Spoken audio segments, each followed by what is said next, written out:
এই সমাজের কিছু লোক স্বামী স্ত্রীর মধ্যে সামান্য মনোমালিন্য হলেই দ্বিতীয় বিয়ের জন্য উস্কানিমূলক কথা বলে থাকে। এই বিষয়ে যদি কিছু বলতেন। হ্যাঁ ভাই, খুব আস্তে গুরুত্বপূর্ণ প্রশ্ন। স্বামী স্ত্রীর মধ্যে কিছু হলে কিছু লোক আছে মাঝখান থেকে আইসা উস্কানি দিবে। এই উস্কানি দিয়া দিয়া সংসারগুলো ভাঙার জন্য চেষ্টা করে। কিছু লোক আছে নিজেদেরকে নারীদের পক্ষের, নারীদের হিতাকাঙ্ক্ষী এরকম প্রমাণ করার চেষ্টা করে।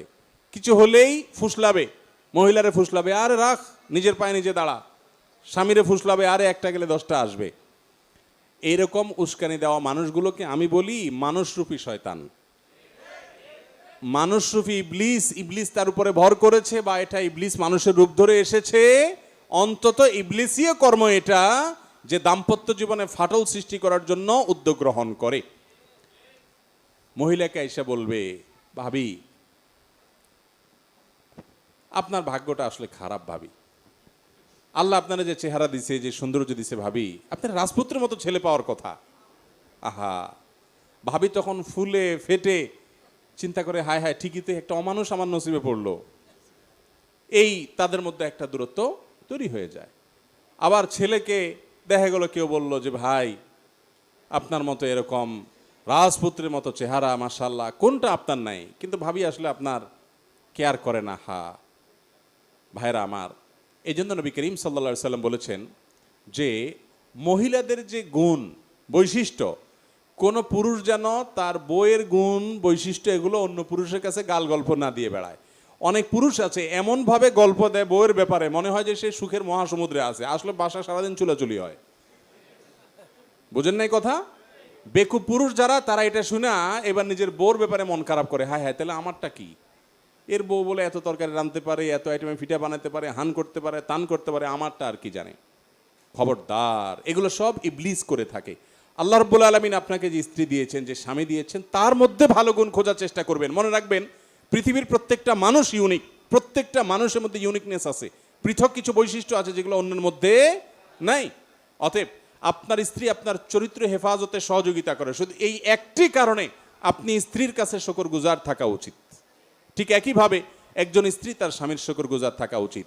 যারা এই একে অন্যের বিরুদ্ধে ক্ষিপ্ত করে দেয়, উস্কে দেয়, এগুলোকে কানে নেওয়া উচিত না, সিরিয়াসের সাথে ভাবা উচিত। কত সংসার ভেঙে খান খান করে দিছে, এবার মহিলা রাস্তা রাস্তা ঘুরছে, অথবা তালাক দিয়ে পুরুষটা দেখা গেল রাস্তা রাস্তা ঘুরছে। বেশিরভাগ তালাক দেওয়া মানুষগুলো, আমার ব্যক্তিগত ক্ষুদ্র অবজারভেশন, যে মনে করে বিয়ে যতদিন থাকে ততদিন মনে করেন একটা অমানুষের সাথে আছে, আমি এর সাথে পৃথক হয়ে গেলে এর থেকে মনে হয় আমি সুখ শান্তি পাবো। একটা পর্যায়ে অনেক দিন পরে এসে মাসালাটা জিজ্ঞাসা করতে আসে, হুজুর আমাদের একসাথে হওয়ার কোনো সুযোগ আছে কিনা। আর ম্যাক্সিমাম মানুষ এক সময় পরে বুঝতে পারে যে তার দোষগুলো দেখছি, অনেক গুণ ছিল যেগুলো আমি দেখি নাই, তখন মিশতে চায়। আর তালাক দেওয়ার সময় এমন তালাক দেয়, বউরে দেয়, বোর 14 গোষ্ঠী সহ দেয়। 3 তালাক দেয় না, বলে 3000 তালাক, আরো কি বায়ন তালাক, সালন তরকার, সিম তালাক, বিভিন্ন তালাক দেয়। তো এই সমস্ত তালাক দেওয়ার ক্ষেত্রে সুন্নাহ ফলো না করার কারণে আর নেয়ার সুযোগও অনেক সময় থাকে না। আল্লাহ আমাদেরকে হেদায়েত দান করুন। জি, গোসলখানায় বালতির উপর অজু করলে অজুর ওই পানিটুকু ওয়াশরুমে ফেলে দিলে কোনো গুনাহ হবে কি? কোনো অসুবিধা নাই। অজুর ব্যবহৃত পানি বালতিতে রইল, সেগুলো আপনি টয়লেটে ফেলে দিলেন, কোনো অসুবিধা নেই, অথবা টয়লেট কমন পরিষ্কারে দিলেন, কোনো অসুবিধা হবে না, এতে কোনো গুনাহ হবে না। জি। বিভিন্ন জায়গায় বিভিন্ন মসজিদে আজান দেয়। এখন যে কোনো প্রথম আজান শেষ করে নামাজে দাঁড়ালাম, পরে অন্য মসজিদে আজান দিল, সেক্ষেত্রে নামাজ হবে কিনা?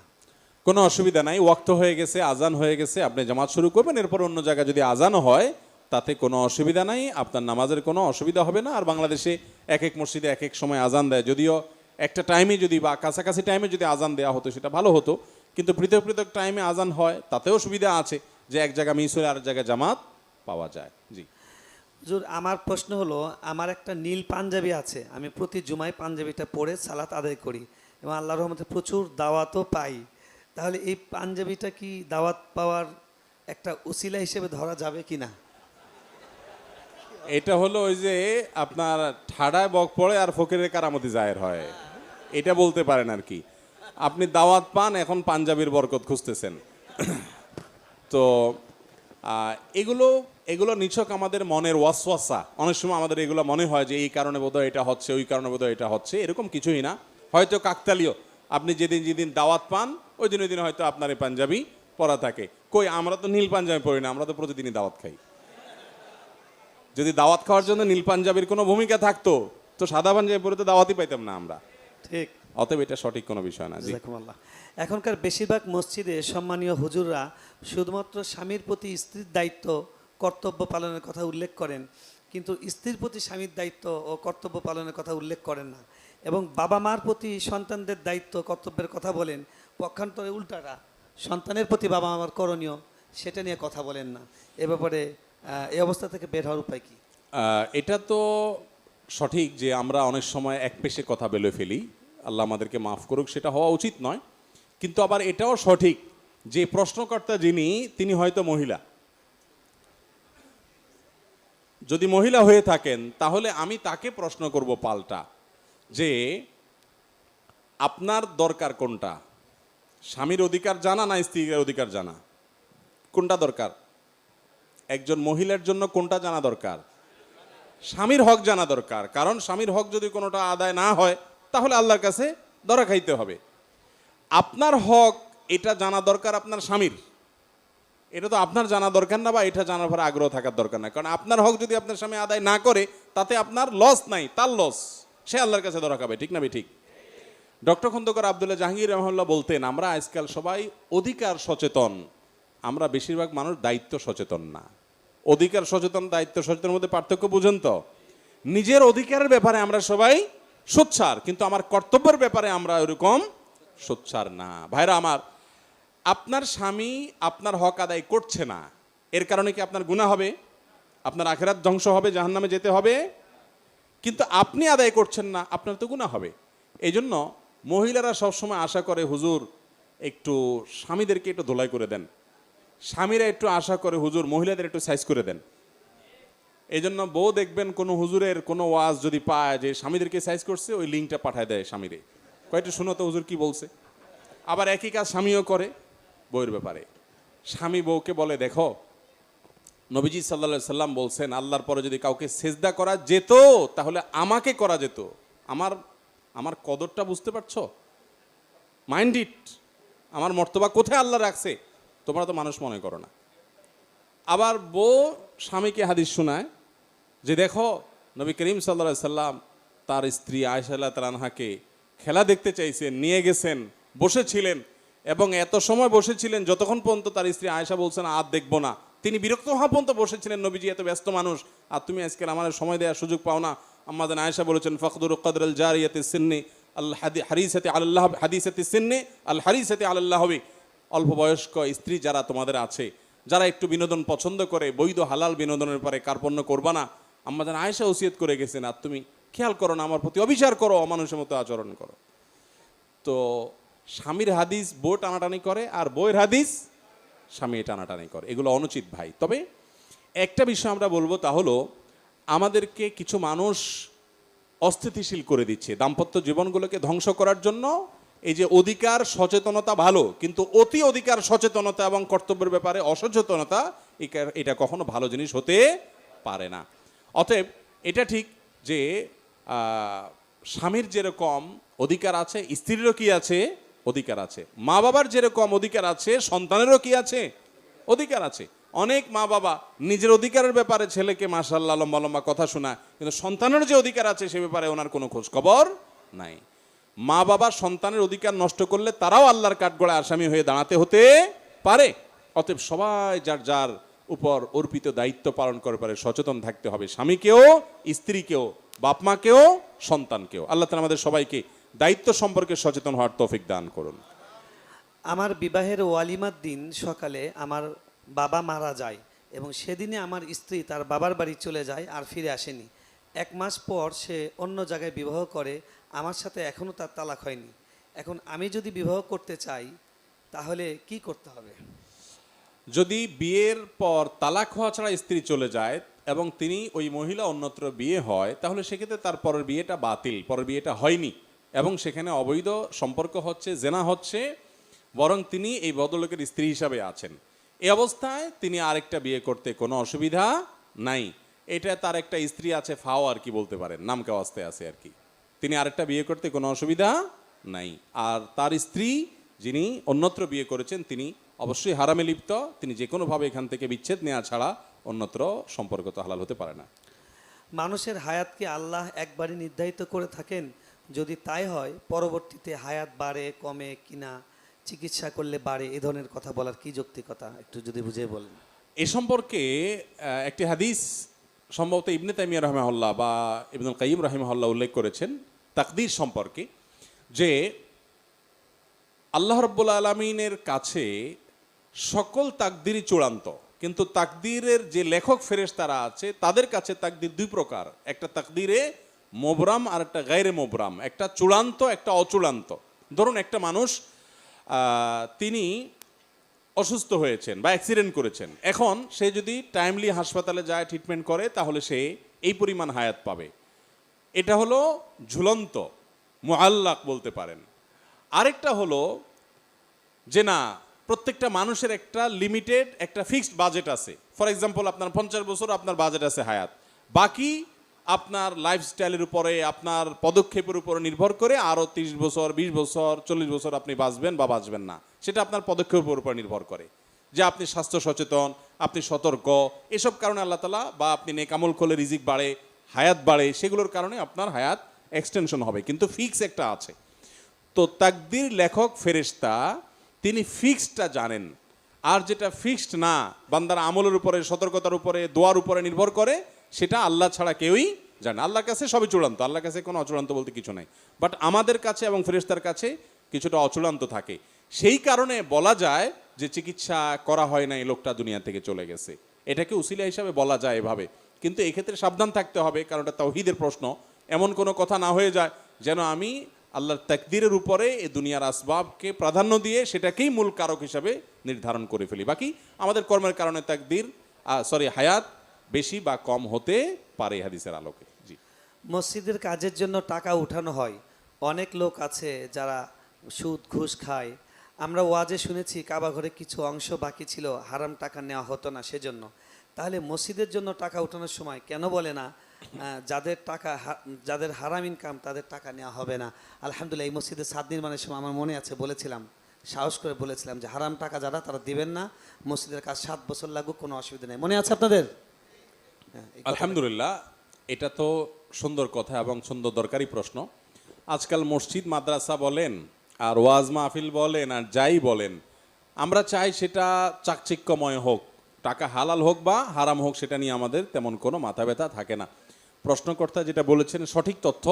আপনারা যারা মক্কা গিয়েছেন তারা দেখেছেন, যারা অনলাইনে বা ভিডিওতে দেখেছেন তারাও জানেন যে কালো গিলাপে মোড়ানো কাবা ঘর বাইতুল্লাহ, এই মসজিদ, এটার এক পাশে বুক পরিমাণ ওয়াল উঁচু করে রাউন্ড করা আছে।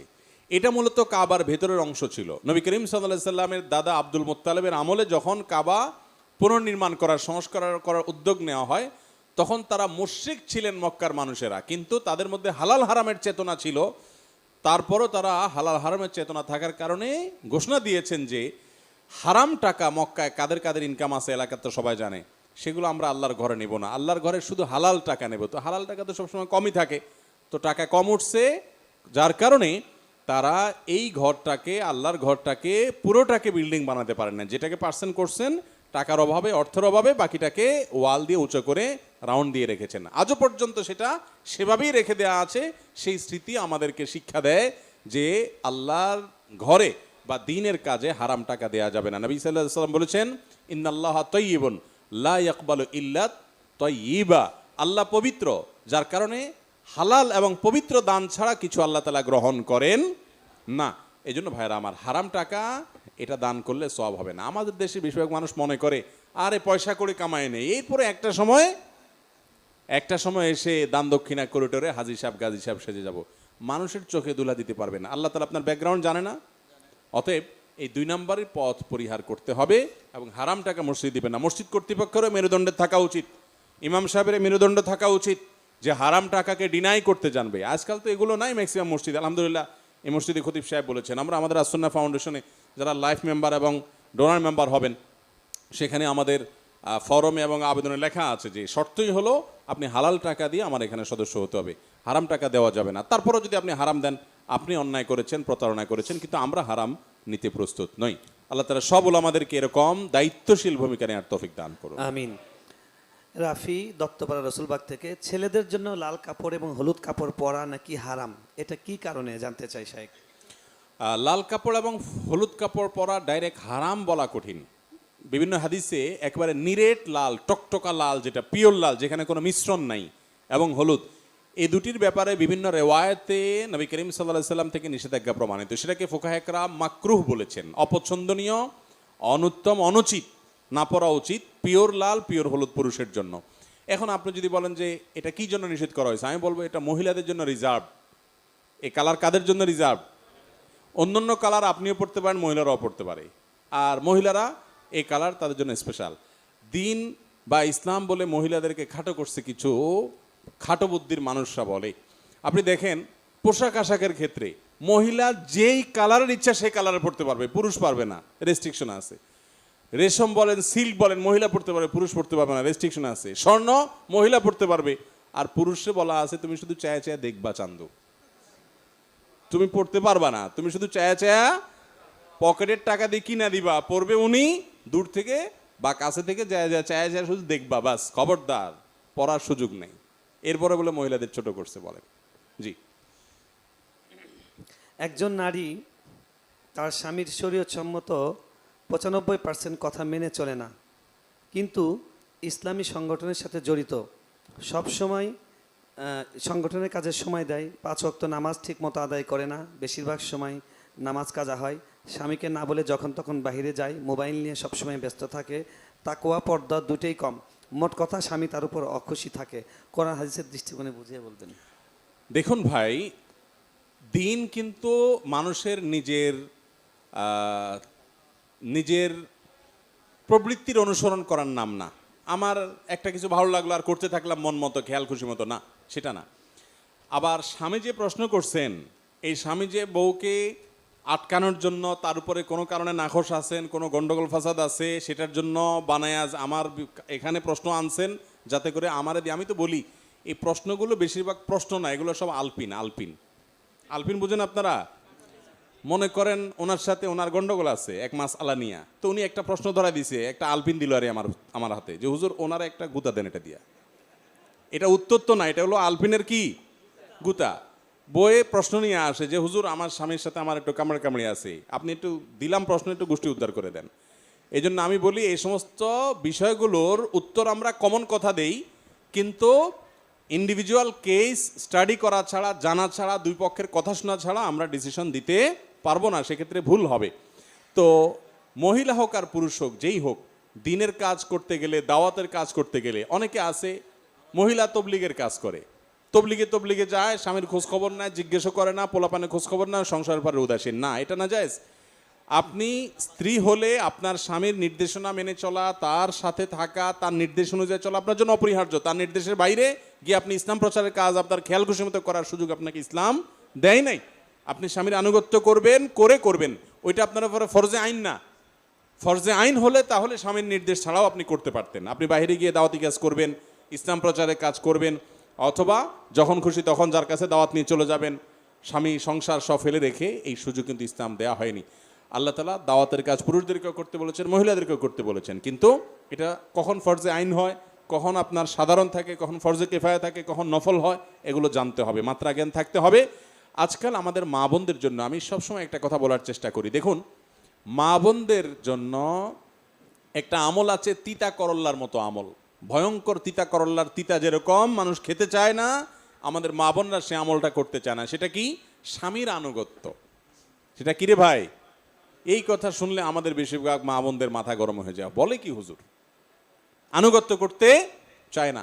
কোন এক সালাফ বলেছেন, মহিলা, যে আমাদের স্বামীদেরকে আমরা শ্রদ্ধা করতাম প্রজারা রাজাদেরকে যেরকম শ্রদ্ধা করে। আজকাল আমাদের মা বোনরা নানা প্রপাগান্ডায় তারা প্ররোচিত হয়ে তারা স্বামীদের সাথে রীতিমতো টেক্কা দেয়, বেয়াদবি করে, আনুগত্য তো দূরের কথা, মানুষও মনে করতে চায় না। ওই যে একটু আগে প্রশ্ন শুনছেন, মায়ের দেওয়ার অনুমতি চাইতেছে। চিন্তা করেন কোথায় গেছে দুনিয়া। আল্লাহ তাআলা আমাদেরকে বোঝার তৌফিক দান করুন। ব্যবসা করা সুন্নত আমরা জানি, কিন্তু ব্যবসাতে মিথ্যা কথা বলা কি ঠিক?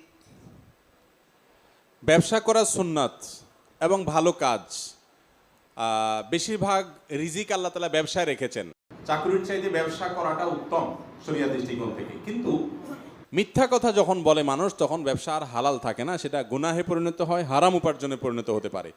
এই জন্য নবী করিম সাল্লাল্লাহু আলাইহি ওয়াসাল্লাম বলেছেন আত-তুজ্জারুস সাদুকু মা'আন নাবিয়্যিনা ওয়াস-সিদ্দিকিনা, যারা সত্যবাদী ব্যবসার ক্ষেত্রে এরা কিয়ামতের ময়দানে নবীদের সাথে সিদ্দিকদের সাথে উঠবে। ভাইরা আমার, বেশিরভাগ দোকানদাররাই 2 নম্বর কথা ছাড়া দোকানদারি করতে পারে না, ডাহা মিথ্যা কথা বলে ফেলে। হ্যাঁ, অনেক সময় দেখা যায় দাড়ি পাকা মানুষ, মাথায় টুপিও আছে, নামাজ কালামও পড়ে মাশাআল্লাহ, কিন্তু ঝাঁপটা টেনে দিয়ে ইন্ডিয়ান মশারি আর দেশি মশারি মিক্স